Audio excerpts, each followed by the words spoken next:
Un moyen très efficace pour présenter des données est d'utiliser un graphique. Donc, voyez, actuellement, je me trouve devant un document Excel où se trouve ici un tableau. Donc, si je souhaite créer un graphique à partir de ce tableau-là, je dois tout d'abord sélectionner le tableau. Donc, voyez ici, je sélectionne mon tableau comme ceci. Ensuite, donc, pour créer un graphique à partir de ce tableau, je me rends en haut, donc, dans le ruban Office 2010 et clique ici sur l'onglet Insertion. Une fois dans cet onglet, je vais me rendre ici dans cette partie-là. Et comme vous pouvez le voir, ici se trouvent les différents types de graphiques qu'il est possible d'insérer. Donc soit un graphique à colonne, en ligne, en secteur, barre, nuage, etc. Donc je vais par exemple ici insérer un graphique à colonne. Je clique donc ici sur colonne comme ceci. Vous avez donc maintenant ici les différents graphiques à colonne disponibles, donc soit des histogrammes 2D, des cylindres, des graphiques coniques, etc. Donc je vais prendre ici l'histogramme 2D de cette manière, je clique donc dessus et automatiquement donc votre graphique se crée en utilisant donc le tableau que vous avez sélectionné. Donc vous avez ici comme par exemple ici ces deux valeurs correspondent à la légende, ces valeurs-ci correspondent donc à l'axe des abscisses et ces valeurs donc à l'axe des ordonnées et vous avez donc ici bien ce graphique qui a été créé. Sachez qu'à tout moment, vous avez la possibilité de modifier le type de graphique que vous souhaitez utiliser.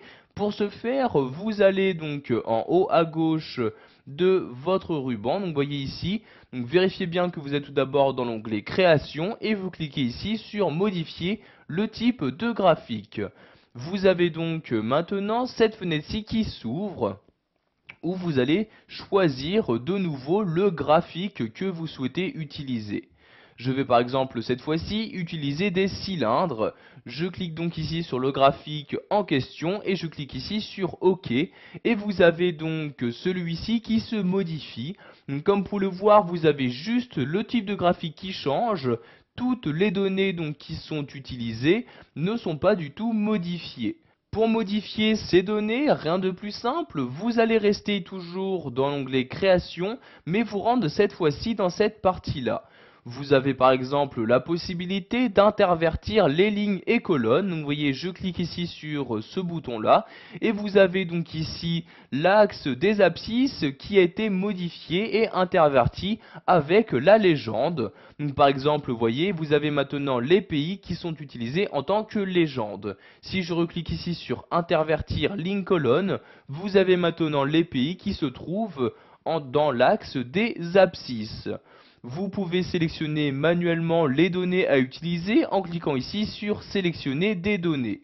Donc vous voyez ici, je vais déplacer cette fenêtre-ci. Je peux par exemple, si je souhaite, exclure un pays. Donc en cliquant ici sur ce bouton-là, je vais pouvoir modifier la sélection de mon tableau. Et par exemple ici, donc changer la sélection. Donc je refais une sélection, donc je clique, je maintiens le clic de ma souris et je vais sélectionner ici le tableau, sauf l'Allemagne comme ceci. Je reclique donc ici sur ce bouton-là et sur OK pour valider mes changements. Et comme vous pouvez le voir, maintenant, donc, ce dernier pays ne fait plus partie de mon graphique. Si vous souhaitez maintenant donc supprimer ce graphique de votre document, vous devez le sélectionner en cliquant ici donc dans la zone présente ici pour ce graphique et vous appuyez sur la touche supprimer de votre clavier et comme vous pouvez le voir, ce graphique vient tout simplement de disparaître de mon document. Voilà, vous savez maintenant comment insérer votre premier graphique sous Excel 2010.